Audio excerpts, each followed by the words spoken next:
Hello everyone, and welcome back to our channel, your go-to space for deep dives into South Africa's most pressing political and intellectual developments. If you haven't already, make sure you hit that like button, subscribe to stay updated, and drop your thoughts in the comments section below. Today's story is one that raises serious questions about intellectual recognition, hidden labor, and the dynamics of public acclaim.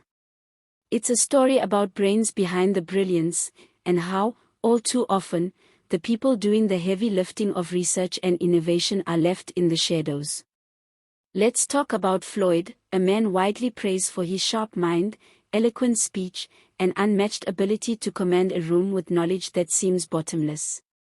He's been called a walking library, a living compendium of facts, theories, and revolutionary ideas.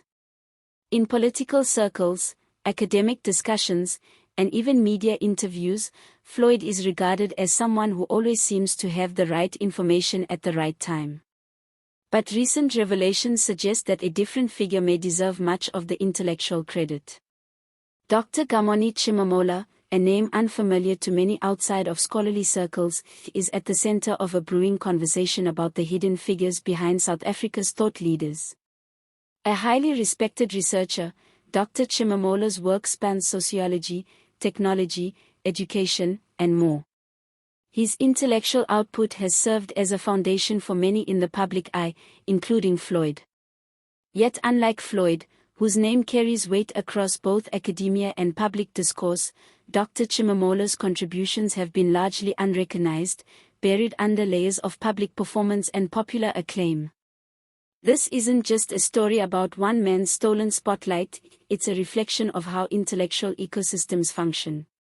We are often drawn to the figure at the podium, the politician with the sharp clapback, the activist armed with cutting-edge analysis.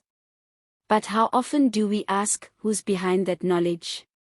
Who did the groundwork, reviewed the theory, combed through the data, and stitched the ideas together? According to insiders in academic circles, much of Floyd's celebrated intellectual arsenal is underpinned by the scholarship of Dr. Tshimomola.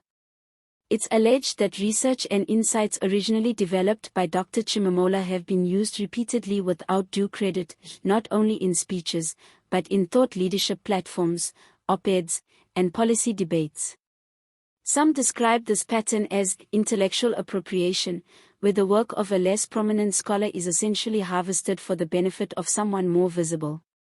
Dr. Linda Chanda, a professor and close associate of Tshimomola, has added her voice to those calling for fairness. She states plainly, "It is extremely important that we give credit where credit is due." The insights and research conducted by Dr. Gumani have influenced a great number of thought leaders, including Floyd. Those who were instrumental in the accomplishments of others ought to be recognized and honored by the academic community. And this isn't just about feelings, it's about ethics, accountability, and the principles of knowledge creation. In academic spaces, failure to cite sources is tantamount to theft. So why do we allow this to happen when it comes to public intellectuals and political figures? The uncomfortable truth is that South African intellectual culture, much like in other parts of the world, often glorifies the speaker over the source.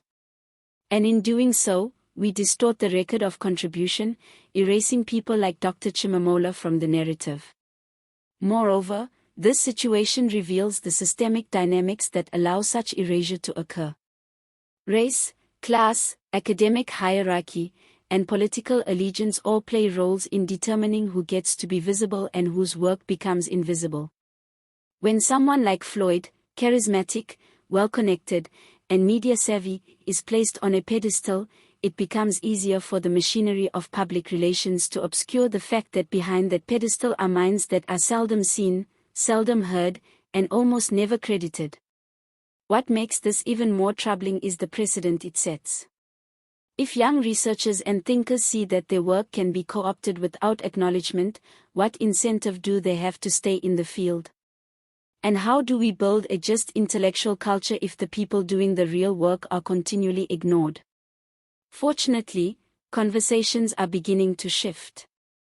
At several South African institutions, students and academics alike are pushing for new policies that demand more transparency in how research is used and attributed. There are calls for public figures to include acknowledgements in their speeches and publications, and for universities to maintain better oversight when their work is cited outside academic journals.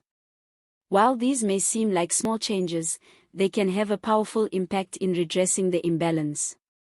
Dr. Tshimomola himself has remained relatively quiet throughout this controversy, but those close to him say he is more interested in systemic change than personal revenge. He reportedly believes that if his story can serve as a wake-up call for institutions to reform their recognition practices, then that alone would be worth the cost of being sidelined. But let's not make this a one-off case.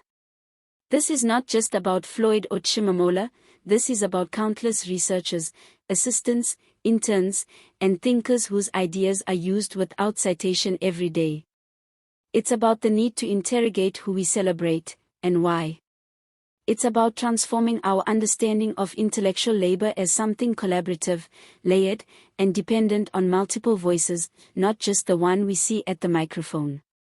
So, as we move forward in this political season, and as new thought leaders emerge, we need to ask tougher questions about the origins of their ideas.